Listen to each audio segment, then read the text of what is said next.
Olá pessoal, Eduardo Coelho, professor de História, passando aqui para fazer uma breve análise sobre uma pesquisa do Instituto Paraná Pesquisas, que foi divulgada no dia 9 de fevereiro.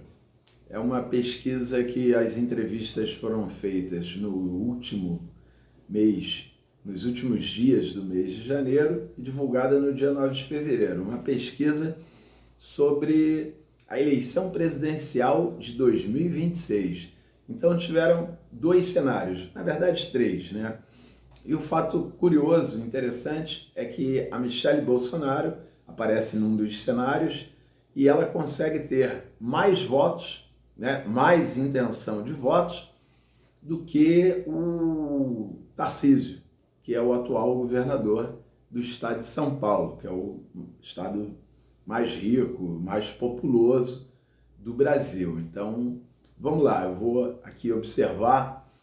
Lógico, o presidente Lula ele sai em vantagem nos vários cenários, mas vale a gente fazer umas observações. Então, no primeiro cenário, a gente tem o Lula com 37,6% de intenções de voto e, em segundo lugar, a Michelle Bolsonaro com 23%, ou seja, o Lula com quase 15% aí de superioridade. E temos o Ciro Gomes, do PDT, com 9,3%, e o Romeu Zema, né, governador de Minas Gerais, do Partido Novo, com 6,5%.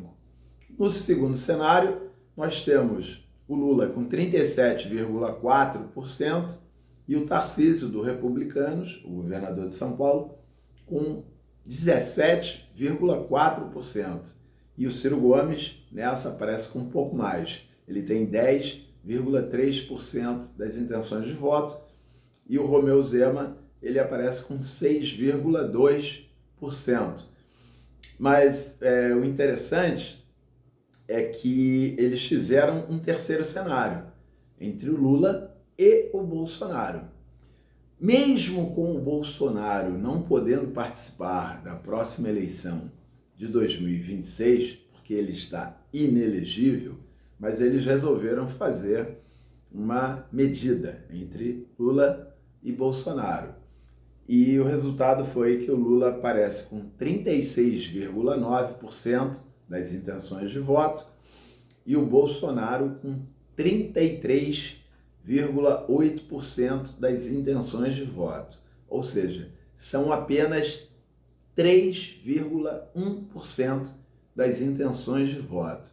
Então, e isso com o presidente Lula já tendo um ano de governo e fazendo um bom governo nesse primeiro ano. Então a gente vê uma diferença muito apertada.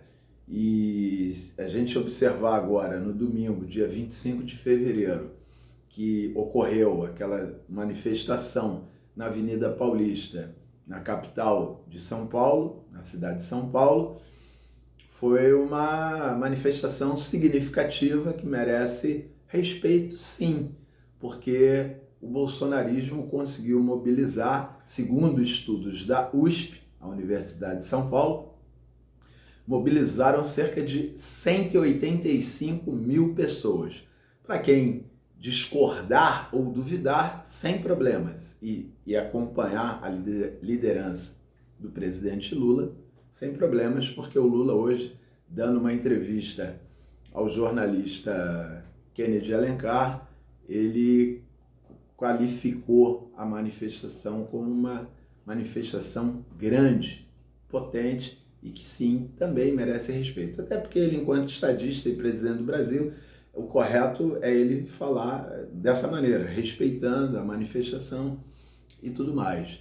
Mas essa distância mínima é interessante a gente observar, porque é como a gente vem falando seguidas vezes aqui nos vídeos, que não tem nada ganho. E é muito interessante porque o próprio Lula fala dessa maneira. Então, se a gente observar lá no final de janeiro, né, quando ele participou daquele evento da filiação da Marta Suplicy, quando ele fez críticas ao identitarismo e algumas pessoas até que apoiam o Lula acharam que ele se equivocou, isso e tal, ele sabe o que ele está falando, porque exatamente nas pautas identitaristas é onde o bolsonarismo ainda consegue ter uma sobrevida, né? Então, só fazer um bom governo, melhorar a economia, só isso não basta. Então, a gente fica por aqui